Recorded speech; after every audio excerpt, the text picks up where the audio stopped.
এখন বানাবো ডিম টমেটো।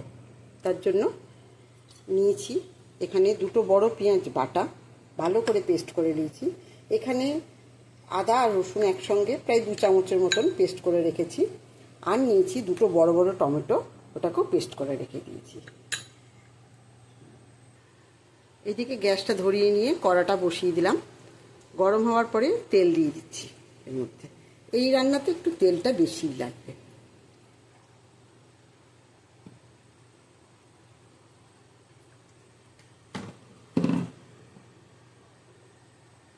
তেলটা গরম হোক।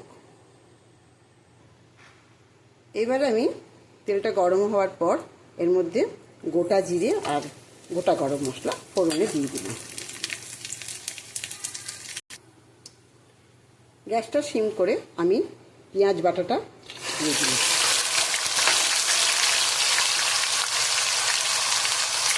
পেঁয়াজ বাটা দিয়ে ভালো করে এটাকে নাড়বো।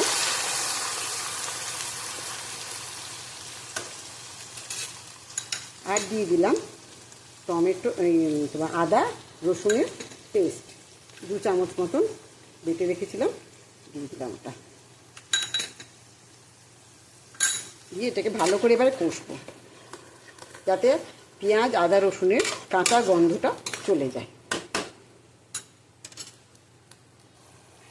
পেঁয়াজ আদা রসুনের পেস্ট ভালো করে আগে একটুখানি হালকা কষে নিয়েছি।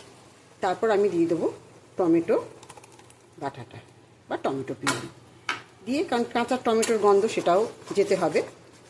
ওই জন্য এটাও দিয়ে আমি এবারে ভালো করে আগে কষে নেব। এবার ভালো করে মশলাটা কষে নিচ্ছি। এটা আরেকটু কষা হবে, যাই হোক অনেকটাই হয়ে গেছে কষা। এবার আমি এর মধ্যে দেবো টক দই, 2 চামচ টক দই আমি দিয়ে দিলাম। আর দেব এখানে রয়েছে কাশ্মীরি লঙ্কার গুঁড়ো আছে, গোলমরিচ গুঁড়ো, জিরে গুঁড়ো, হলুদ গুঁড়ো, লঙ্কার গুঁড়ো, এইগুলো আমি সমস্তটাই এর মধ্যে ঢেলে দেবো। দিয়ে এবার এটাকে ভালো করে কষবো।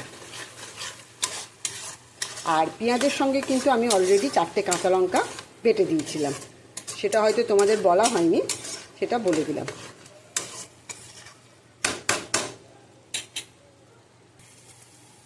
এবার আমি নুন দিয়ে দেবো পরিমাণ মতন, আর চিনিটাও আমি দিয়ে দিলাম।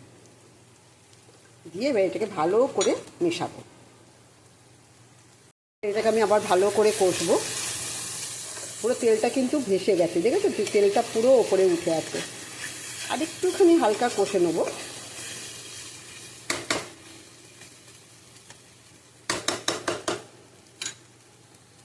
এইবারে আমি গ্যাসটাকে সিম করে নিয়েছি, নিয়ে এই ডিমগুলো আস্তে করে আলতো হাতে একটা একটা করে দিয়ে দেবো এর মধ্যে, যাতে কোনোটার সঙ্গে কোনোটা লেগে না যায়, ভেঙেও না যায় ডিমগুলো।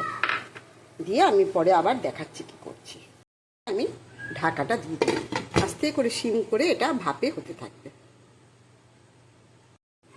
এবার দেখি ঢাকাটা তুলে কি অবস্থা। দেখো ডিমটা কিন্তু পুরো একদম ওপর দিয়ে ভেসে উঠেছে, ঠিক আছে। আর তেলটাও দেখো, ডিমগুলোও বেশ ফুলে ফুলে গেছে, তেলটা পুরো ভেসে উঠেছে। আমার কিন্তু গ্যাসটা সিম করা আছে। এবার আমি দেবো এর মধ্যে একটু কাসুরি মেথি ছড়িয়ে দিয়ে দেবো। ডিমগুলো কিন্তু এবার আমি আস্তে আস্তে করে উল্টে নেবো, কেটে কেটে।